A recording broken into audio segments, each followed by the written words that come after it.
Hi friends, నేను మీ మణిశంకర్. ఈరోజు మనం వీడియోలో formal charge, resonance and VSEPR theory గురించి తెలుసుకుందాం ఫ్రెండ్స్. ఫస్ట్గా ఫార్మల్ ఛార్జ్తో స్టార్ట్ చేద్దాం. Formal charge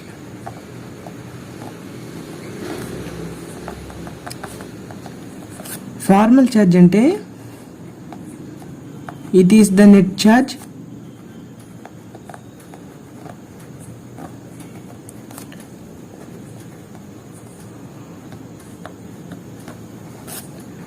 possessed by the ion in its given Lewis structure.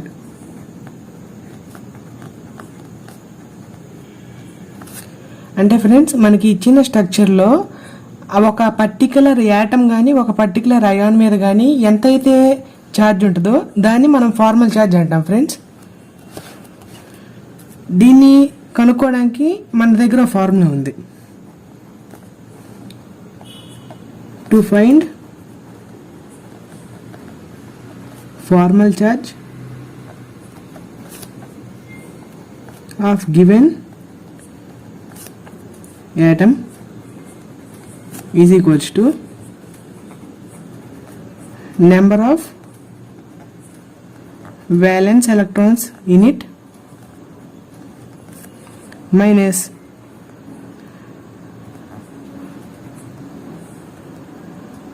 lone pair electrons minus number of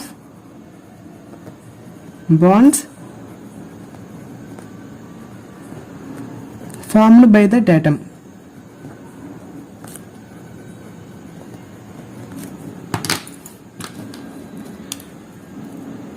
ఈ ఫార్ములా మనకు చాలా ఇంపార్టెంట్ ఫ్రెండ్స్. దీని మీద మనకి నీట్లో ఒక బిట్ వచ్చే ఛాన్స్ చాలా ఎక్కువ ఉంది. సో మనం ఒక ఎగ్జాంపుల్ చూద్దాం.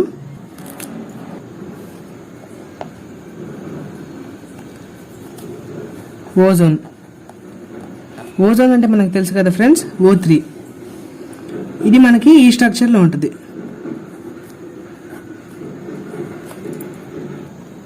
ఓజోన్ స్ట్రక్చర్ మనకు తెలుసు కదా ఫ్రెండ్స్. ఇక్కడ 2 ఎలక్ట్రాన్స్ ఉంటాయి, ఇక్కడ ఒక లోన్ పేరు, ఇక్కడ 3 లోన్ పేర్స్ ఉంటాయి.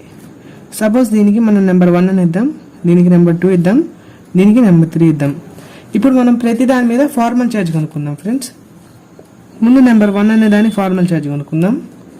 సో ఇక్కడ మనం ఏం చేయాలంటే first number of valence electrons, మనకి ఆక్సిజన్కి వచ్చేసేటప్పటికి valence electrons is equals to 6. So ఇక్కడ నెంబర్ 1 దీనికి మనకి లోన్ పేర్ ఎలక్ట్రాన్స్ ఎన్ని ఉన్నాయి ఫ్రెండ్స్? లోన్ పేర్ ఎలక్ట్రాన్స్ వచ్చేసేసరికి మనకి 4 ఉంటాయి friends. Number of bonds 2 bonds ఉన్నాయి. సో మనం ఫార్మల్ ఛార్జ్ కనుక కనుక్కుంటే 6 - 4 - 2, సో 0. అంటే ఫస్ట్ దానికి ఫార్మల్ ఛార్జ్ 0 వచ్చింది ఫ్రెండ్స్. సో ఇప్పుడు మనం నెంబర్ 2కి కనుక్కుందాం. వ్యాలెన్స్ ఎలక్ట్రాన్స్ అనేవి కామనే 6 ఉంటాయి ఆక్సిజన్కి. Loan pair electrons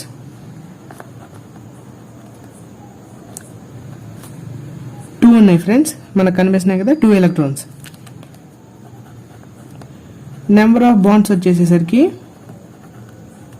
3 bonds.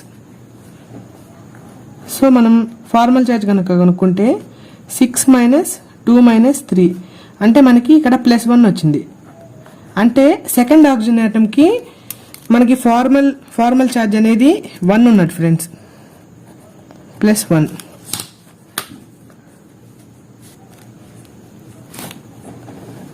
ఇప్పుడు మనం థర్డ్ ఆక్సిజన్ క్యాలిక్యులేట్ చేద్దాం. వ్యాలెన్స్ ఎలక్ట్రాన్స్ అనేవి 6 ఉన్నాయి. లోన్ పేర్ ఎలక్ట్రాన్స్ ఎన్ని ఉన్నాయి ఫ్రెండ్స్? లోన్ పేర్ ఎలక్ట్రాన్స్ 6 ఉన్నాయి. 1 2 3 4 5 6. Number of bonds ఇక్కడ మనకి నెంబర్ ఆఫ్ బాండ్స్ 1 ఉన్నాయి. సో మనకి ఇక్కడ 6 మైనస్ 6 మైనస్ 1. సో ఇక్కడ మనకి -1 అయితే వచ్చింది. దీనికి ఫార్మల్ ఛార్జ్ మాత్రం -1 ఉంది. కానీ ఓజోన్కి మనకి ఓవరాల్ ఛార్జ్ వచ్చేసేసరికి 0 అయింది friends. Overall charge is equals to +1 -1 +0. So overall charge 0నే ఉంటుంది. కానీ ఏంటంటే మనకి ఇక్కడ ఫార్మల్ ఛార్జ్ అనేది ఎగ్జిస్ట్ అయ్యిద్ది. అర్థమైందా ఫ్రెండ్స్? సో మనం నెక్స్ట్ టాపిక్ వెళ్ళిపోదాం. Next topic resonance.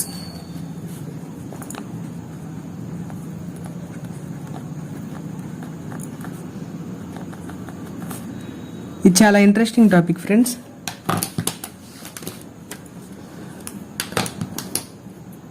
ఫస్ట్ మనం రిజోనెన్స్ గురించి నేర్చుకునే ముందు మనం స్టార్టింగ్ ఒక ఎగ్జాంపుల్తో స్టార్ట్ చేద్దాం. మనం రిజోనెన్స్ గురించి తెలుసుకోవడానికి బెస్ట్ ఎగ్జాంపుల్ ఓజోన్, O3. మనకి O3 స్ట్రక్చర్ ఇందాకే చూసాం.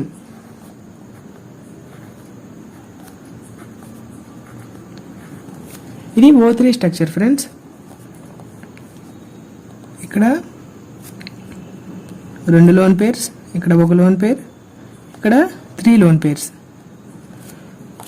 సో మనం గనక చూసుకుంటే ఆక్సిజన్కి మధ్య సింగిల్ బాండ్ లెంత్ మనకి 148 పీకోమీటర్స్ ఉంటుంది.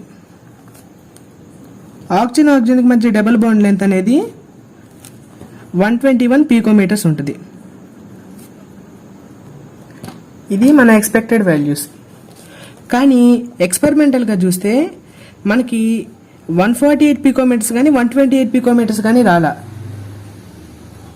మనకు వచ్చింది ఏంటంటే ఎక్స్పెరిమెంటల్ వాల్యూ 128 పీకోమీటర్స్ వచ్చింది. కానీ ఇది ఎలా పాసిబుల్లో సైంటిస్ట్ ఎవరికి అర్థం కాలేదు. అప్పుడు సైంటిస్ట్ ఏమనుకున్నారంటే O3 స్ట్రక్చర్ ఇలానే ఎందుకు ఉండాలి, ఇలా కూడా ఉండొచ్చు కదా. అంటే ఇక్కడ డబుల్ బాండ్ వచ్చి సేమ్ ఇదే ఇటుకు షిఫ్ట్ అయినట్టుగా.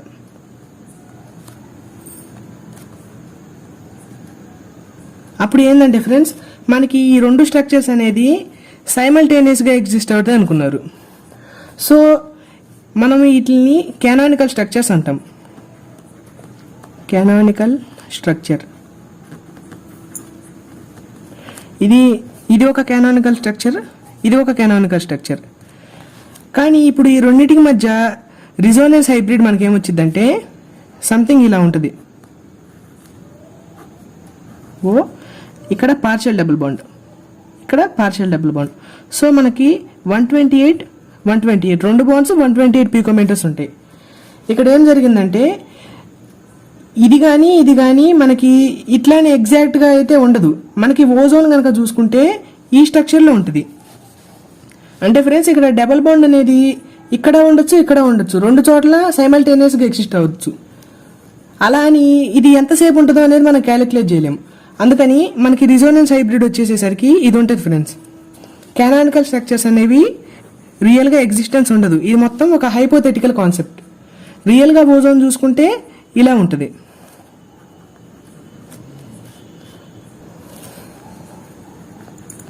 Canonical structures do not exist.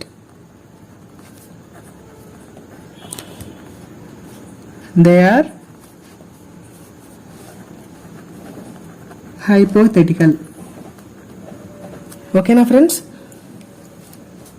కానీ మనకి రియల్గా ఎగ్జిస్ట్ అయ్యేది resonance hybrid. Resonance hybrid. So మనం అసలు రిజోనెన్స్కి డెఫినేషన్ రాయాలంటే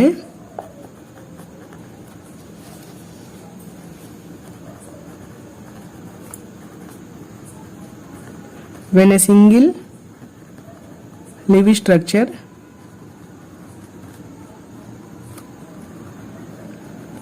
cannot explain the properties of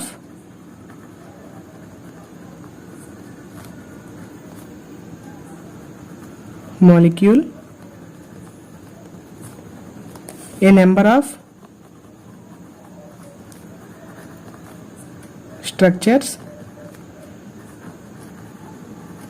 exists, వీటిని మనం ఏమంటాం ఫ్రెండ్స్, కెనానికల్ ఫార్మ్స్ అంటాం. Canonical forms with similar properties. అంటే ఫ్రెండ్స్ మనకి దీనికి ఏమైతే ఎనర్జీ ఉందో దీనికి కూడా అదే ఎనర్జీ ఉంటుంది. ఇక్కడ మనకి లోన్ పేర్స్ కనుక చూసుకుంటే ఇక్కడే పొజిషన్ ఉన్నాయో అక్కడే సేమ్ అదే పొజిషన్ ఉంటుంది. కానీ మనకి రిజోనెన్స్లో వచ్చే చేంజ్ ఏంటంటే మనకి ఇది ఫస్ట్ సిగ్మా బాండ్, ఇది సెకండ్ పై బాండ్ అని తెలుసు కదా ఫ్రెండ్స్. ఈ పై బాండ్లో ఉన్న ఎలక్ట్రాన్స్ అనేవి షిఫ్ట్ అవుతూ ఉంటాయి. సో మనకి ఇక్కడ షిఫ్ట్ అయ్యేదల్లా ఏంటంటే there is only change in pi electrons. మనకి పై ఎలక్ట్రాన్స్ అనేవి షిఫ్ట్ అవుతూ ఉంటాయి. ఈ బాండ్ ఇటు వెళ్ళిద్ది. అంటే ఈ రిజోనెన్స్ అంటే ఏంటంటే ఫ్రెండ్స్ మనకి ఇలా రిజోనెన్స్ జరగటం వల్ల అడ్వాంటేజ్ ఏంటంటే ఈ రిజోనెన్స్ స్ట్రక్చర్ నుంచి ఇలా మారినప్పుడు మనకి ఎనర్జీ అనేది రిలీజ్ అవుతుంది. ఎప్పుడైతే మనకి ఎనర్జీ అనేది రిలీజ్ అవుతుందో మనకి ఈ సిస్టమ్ అనేది స్టెబిలిటీ పెరిగిద్ది. సో ఇక్కడ మనం చూసుకుంటే అన్నిటికన్నా దేనికి ఎక్కువ స్టెబిలిటీ ఉంటుంది అంటే ఈ రిజోనెన్స్ హైబ్రిడ్కే ఎక్కువ స్టెబిలిటీ ఉంటుంది. కంపేర్ టు ఈ మూడితో కంపేర్ చేసుకుంటే మనకి రిజోనెన్స్ హైబ్రిడ్కే మనకి ఎక్కువ స్టెబిలిటీ ఉంటుంది, మోర్ స్టేబుల్. ఇంకో పాయింట్ ఫ్రెండ్స్, ఒకవేళ కనుక ఇలా రిజోనెన్స్ జరిగేటప్పుడు ఒకవేళ మనకి ఛార్జెస్ కనుక ఏర్పడితే మనకి ఏది ఎక్కువ స్టేబుల్గా ఉంటుంది అంటే దేని మీద అయితే ఛార్జ్ తక్కువ ఉంటుందో అది ఎక్కువ స్టేబుల్గా ఉంటుంది ఫ్రెండ్స్. మనకి కెనానికల్ స్ట్రక్చర్స్ అనేవి అవి మొత్తం హైపోథెటికల్, మనకి రియల్గా ఎగ్జిస్ట్ అయ్యేది ఈ రిజోనెన్స్ హైబ్రిడ్ మాత్రమే. మనకి ఇలాంటి క్వశ్చన్ కూడా వచ్చే ఛాన్స్ ఉంది ఫ్రెండ్స్.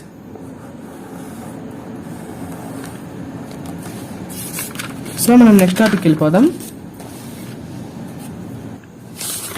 మనం ఇక్కడ ఇంకా గుర్తుంచుకోవాల్సింది ఏంటంటే ఇక్కడ ఈ యాటమ్స్ యొక్క పొజిషన్ కూడా మారదు ఫ్రెండ్స్. ఈ యాటమ్స్ యొక్క పొజిషన్ ఇలానే ఉంటుంది. అంటే యాటమ్స్, లోన్ పేర్ ఎలక్ట్రాన్స్, మళ్ళీ ఈ సింగిల్ బాండ్స్ అనేవి మాత్రం మారవు. మనకు మారేదల్లా only pi electrons. So next topic వెళ్ళిపోదాం. విఎస్ఈపిఆర్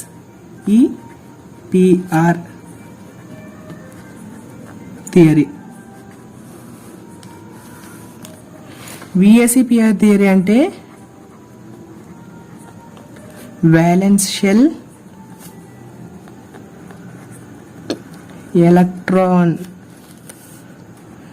pair repulsion థియరీ అన్నమాట.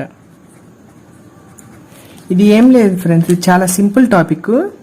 మనము లూయిస్ థియరీ గురించి తెలుసుకున్నాం. లూయిస్ థియరీలో అదేం చెప్పిందంటే మనకి జస్ట్ కెర్నల్ గురించి మళ్ళీ వ్యాలెన్స్ ఎలక్ట్రాన్స్ గురించి చెప్పింది. కానీ లూయిస్ థియరీ మనకి ఆ షేప్ ఆఫ్ యాటమ్ అనే దాని గురించి చెప్పలేకపోయింది. Lewis theory could not explain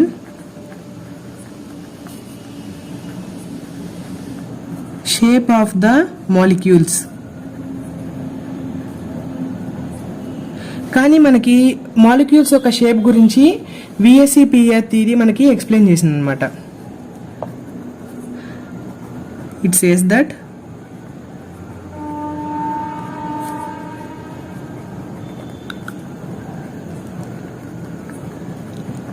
the structure or shape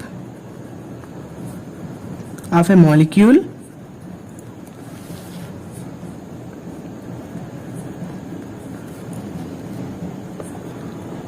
is depended upon lone pair electrons and bond pair electrons. So మనకి ఒక మాలిక్యూల్ యొక్క షేప్ అనేది లోన్ పేర్ ఎలక్ట్రాన్స్ ఇంకా బాండ్ పేర్ ఎలక్ట్రాన్స్ మీద డిపెండ్ అయి ఉంటుందని చెప్పింది. సో మనకు తెలుసు కదా ఫ్రెండ్స్, ఇప్పుడు లోన్ పేర్ ఎలక్ట్రాన్స్ అనేది మనకి మాలిక్యూల్లో ఆ యాటమ్ పైనే ఉంటుంది. మనం ఓజోన్లో తీసుకుంటే ఇక్కడ మనకి ఒక లోన్ పేర్ ఉంది. ఈ లోన్ పేరు ఏమైందంటే ఈ యాటమ్ పైనే ఉంటుంది. అప్పుడు ఏమైందంటే ఇది అంటే ఈ ఎలక్ట్రాన్స్ అనేవి కదిలే స్పేస్ ఉండదు. కానీ ఇక్కడ ఎలక్ట్రాన్స్ వచ్చేసేసరికి ఇవి కాసేపు ఈ ఆటంలోకి కిందకు వస్తాయి, కాసేపు ఈ ఆటం లోపలికి వెళ్తాయి. సో మనకేంటంటే లోన్ పేర్ అదే ప్లేస్లో ఆక్యుపై చేసుకుని ఉంటుంది కాబట్టి మనకి లోన్ పేర్ మధ్య రిపల్షన్ అనేది ఎక్కువ ఉంటుంది. ఇక్కడ చూసుకుంటే ఈ రెండింటి మధ్య రిపల్షన్ అనేది ఎక్కువ ఉంటుంది. సో మనకి ఏం చెప్తుందంటే strength of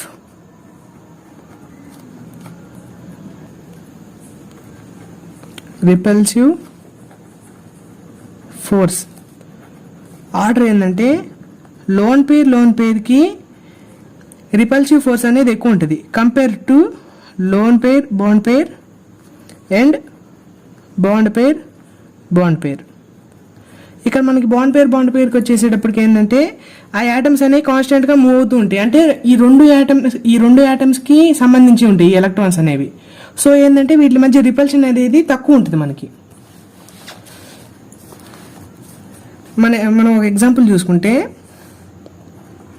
CH4 NH3 H2O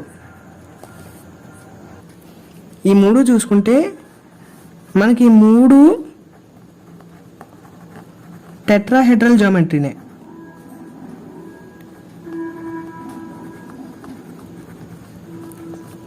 కానీ షేప్ వచ్చేసేటప్పటికి CH4 షేప్ కూడా టెట్రాహెడ్రలే ఉంటుంది. ఎందుకంటే ఇక్కడ ఓన్లీ బాండ్ పేర్స్ ఉన్నాయి, లోన్ పేర్స్ అంటూ లేవు. టెట్రాహెడ్రల్లో ఉండే మనకి బాండ్ యాంగిల్ తెలుసు కదా ఫ్రెండ్స్, 109 degrees 28 minutes. కానీ ఇక్కడ NH3కి వచ్చేసేటప్పటికి NH3లో ఒక లోన్ పేర్ ఉంది. నైట్రోజన్కి వచ్చేసేటప్పటికి మనకి ఒక లోన్ పేర్ ఉండేప్పటికి ఏంటంటే ఈ లోన్ పేర్కి బాండ్ పేర్స్కి మధ్య ఉన్న రిపల్షన్ అనేది ఎక్కువ అవుతుంది. సో మనకి ఆటోమేటిక్గా ఇక్కడ బాండ్ యాంగిల్ కూడా తగ్గిపోతుంది. మనకి నైట్రోజన్లో వచ్చేసేపటికి అంటే అమోనియాలో వచ్చేసేటప్పటికి 107 degrees ఉంటుంది. ఇప్పుడు మనం కనుక వాటర్కి చూసుకుంటే ఆక్సిజన్కి 2 లోన్ పేర్స్ ఉన్నాయి.